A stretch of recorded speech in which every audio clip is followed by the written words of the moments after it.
ალექსანდრე ყაზბეგის ფოტოს რო დახედავს ადამიანი, იფიქრებს, რომ აქ არის გამოსახული 70-80 წლის კაცი. არადა იმ ფოტოზე ალექსანდრე ყაზბეგი 40 წლისაა. ძალიან ადრე გაწყდა, გარეგნულად, სულიერად, არასოდეს გადახილა, ძალიან ადრე დაბერდა და ეს აისახა მის გარეგნობაში.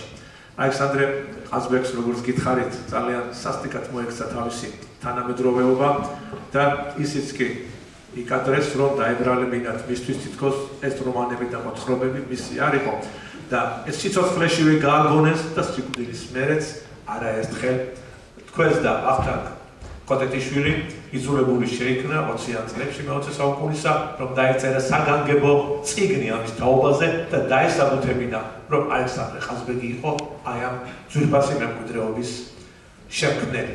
მაგრამ თან არაერთი მოწმე გამოჩნდებოდა იმის, აი ასთამწყობები პირველ რიგში, რომლებიც ამტკიცებდნენ, რომ ჩვენ თვალწინ მოხდა ეს ყველაფერი, ჩვენ ვთხოვეთ ალექსანდრე ყაზბეგს და ეს ნოველა, რომელიც თავდებოდა, გადააქცია რომანად და სხვის დაწერილი რომ ყოფილიყო, ამას რა თქმა უნდა ვერ შეძლებდა. მაგრამ არ ჭირდება არავითარი მოწმე, სხვა მოწმეთა გამოძებნა, როცა ილია ჭავჭავაძეს სჯერა, რომ ალექსანდრე ყაზბეგი არის ავტორი ამ თხზულებებისა. როცა აკაკი წერეთელის ჯერა და ვაჟა შაველას ვიღა მოწმე ჭირდება. ამაზე დიდი მოწმეები აღარ არსებობს. ეს არიან ის შეუმცდარი ადამიანები, რომელთა მოწმეობის ფონზე სამარცხვინოა და თავმოსაჭრელი, როცა ალექსანდრე ყაზბეგზე ასეთი რამის თქმას გაბედავს ვინმე და ალექსანდრე ყაზბეგის სახელი არ შეიძლება გადაიქცეს ყვითელი პრესის თემად. შესანიშნავი პორტრეტი დახატული მისი აკაკი წერეთელის მიერ ორადორი გვერდია და არის წყინვალე ნიმუში იმისა, თუ როგორ უნდა წერდეს წერალი წერალს. ასევე ორადორი გვერდია გალაქტიონ ტაბიძის წერილი და ესეც ნიმუში იმისა, წერალი წერალზე რას უნდა ამბობდეს და როგორც აკაკი წერეთელი იყო თავის დროზე აღტაცებული ალექსანდრე ყაზბეგის პიროვნებითაც და მისი ნაღვაწით ასევე გალაქტიონ ტაბიძე, რომელიც ირწმუნება და ასეც იყო, რომ ეს იყო მისი ერთი უსაყვარლესი წერალთაგანი, რომლის გარეშეც მას ვერ წარმოედგინა ახალგაზრდების სულიერი ჩამოყალიბება.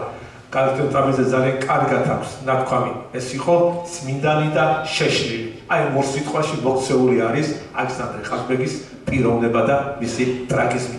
და ისაც ამბობს, რომელსაც ამბობს გალაქტიონ ტაბიძე, რომ შფოთვარება თანამედროვე ცხოვრების დრამისა ასე ძაფრად არავის გამოუხატავს, როგორც ალექსანდრე ყაზბეგსო და დასძენს იმასაც, რომ ყველაზე მეტად მას ჰქონდა ეკლებით დაჩხლეტილი შუბლიო.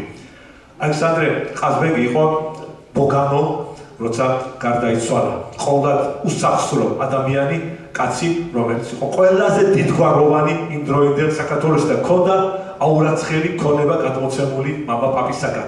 და ამის გამო მასზე ამბობდნენ, რომ მან გაანიავა, ეს იყო ბედოულადი კაცი, რომელმაც გაანიავა ქონება. მაგრამ სულ სხვაგვარად წარმოგვიდგება ეს ყველაფერი, როცა ღრმად ჩავიხედავთ ალექსანდრე ყაზბეგის სულში. ეს ქონება, რაც იყო ნაშოვნი რუსეთის სამსახურში, მისი პაპის და მამის მიერ და ალექსანდრე ყაზბეგი ვერ შეეგუებოდა იმას, რომ აი ამ რუსეთის სამსახურში ნაშოვნ ქონებაზე ელაღა და ასე ეცხოვრა და ყველაფერი გაატარა ქარს. და იგი ზნეობრივი გმირიც იყო, არა მარტო ზნეობრივი გმირების შემქმნელი. თენგო ავსაჯანიშვილის ლექსს წამოგითხავს გიორგი არაბული.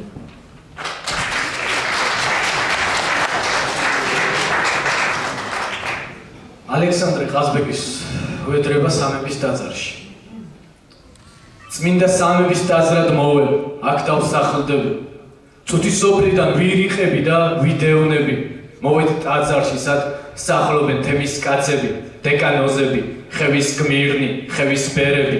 ოღთისმშობელო, მაინც მოვალ, მაინც გადავრჩი. მე ფიქრი შენი, მიწა შენი წილხვედრი. წმინდათა წმინდა, უფლის გამზრდელ შენ თბილ კალთაში დღეს ვედრებით და სიხარულით მეც ჩავიშლები. მუდამ უდაბურ და გაუვალ, გზებით ნათეთქვი, მეც სამშობლოდან ღმერთისაკენ ბილიკს ვყვალავდი.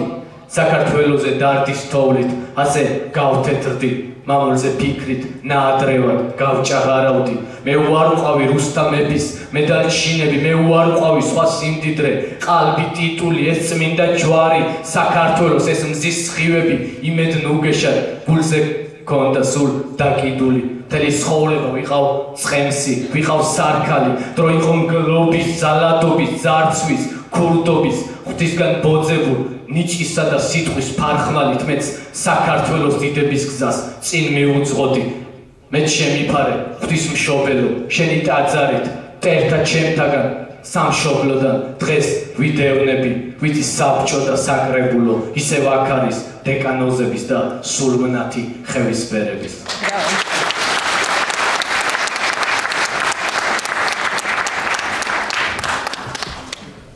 გუშინ საღამოს დაიწერა ერთი ლექსი საგანგებოდ მიზღვნილი ჩვენი დღევანდელი შეკრებისადმი. ნინო მარსაგიშვილი გახლავთ ამ ლექსის ავტორი, ადამიანი, რომელიც არის შთამომავალი ლევ ტღუნიას. გთხოვთ ქალბატონო.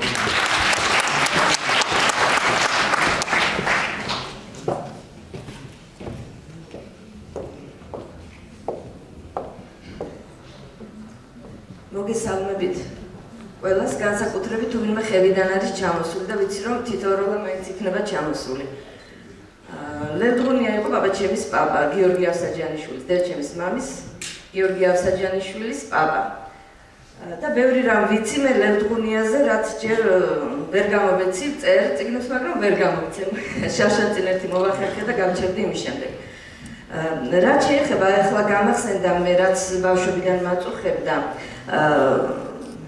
მამაჩემის მამამ, რომელიც რეპრესირებული იყო 37 წელს, მითხრა რომ დავიწყეთ სწავლა ალექსანდრე ყაზბეგის სკოლაში. იქამდე საფუში კითხულობდი ელგუჯას და მითხრა ქალავო, ეგ ნაწარმოებიო ეგრე არ იწყებაო. ალბათ ეფექტის გამო დაიწყეს ესეო რომ პირდაპირ ჯურის წერით. მოხალე ქალსო, როდის მიუცია თავისთვის უფლება, რომ მეჯვარისთვის შეეხედა რამე გრძნობა გასჩენოდაო. მე ალექსანდრე ყაზბეგის ხელნაწერი მქონდაო, სადაც სხვანაირად იწყებაო, ისინი ხვდებიან, მე არ შეიძლება მკვლევარებს აქვთ დაწერილი, ცოდვა გამხელების ჯობს, მე არ ვიცნობ ასეთ გამოცემას და როდესაც მე შეხვდები, იქამდე მოეწონათ ერთმანეთი, გული შეუვარდათ ერთმანეთზე, როგორც პაპამ თქვა, ნანახი ყავდათ ერთმანეთი ადრეო და მე როდესაც უკვე ძიძიას მერდის ახდის და შეხედავს, აი ეს გრძნობა მაშინ განმეორდება რაღაც ნაპერწკალი რადგან იყო და ძალიან მინდა რომ ამის შესახებ მართლა მკვლევარებმა რაღაც დაწერო, იმიტომ რომ ეს აშეფერის მოხევი ქალს და არც ალექსანდრე ყაზბეგი ნამდვილად პაპაჩემის კაცი იყო განათლებული, რომელსაც სიტყვა დაეჯერებოდა, ტყუილად ის სიტყვას არ იტყოდა, მაგრამ როდესაც გადაასახლეს, ძალიან ბევრი რამ დაბეჭდილი დაწერილი მისი სახლიდან გაქრა და შემდეგ ეს მამას რომ მკითხე, მამამაც დამედასტურა რომ კიო. მას ელგუჯაო ასე არ იწყებოდაო, რომ შეხედეს ერთმანეთს და პატარძალს და მეჯვარეს ერთმანეთი შეუყვარდათ. იქ პატარა ისტორია იყო წინო. რაც შეეხება ჩემს ლექსს, ალექსანდრე ყაზბეგზე რამდენჯერმე დავიწყე წერა და ყოველთვის მიმაჩნდა რომ არ იყო მისი საკადრისი, მაგრამ აი ხელის რაც დავწერე, ჯერ დაწუნების დრო არ მომეცა და ამიტომ წაგიკითხავთ. პატარა ხევის დიდ მეცი ხოვნეს, სამშობლოს ტვირთი გქონდა ორმაგი, ცათა თაღები მისად გიხმობდნენ, კავკასიონის იყავ ქომაგი, ბევრს გავალებდა ადგილის დედა, ერისკაცობის განცდა სათუთი, მთის არწივობა გარგუნა ბედმა, არსად ქონია სვანავ საყუდი, კაცრ დარიალას, ხელის სარკმელთან, ადათ წესების დარაჯად მდგარი, უფალს ერთოდი სულის საკმევლად, სიმართლის მცველი და ამაგდარი, ჩაუწინაპარ უხმობდი ლანდებს, გულს რომ ტკივილად გადავუარა, ვეღარ იტევდი მოჯარულ დარდებს, ვეღარ იტევდი მოჯარულ დარდებს, ჩვენად გვეყუდნის თავი თუ არა. ღამე ფიქრებში თეთრად ხუნდება, ცაგაც რეცილამთვარის სუდარით, მარად მამულზე ზრუნვა ხუნდებათ, სხვა არ არსებობს ნავსაყუდარი.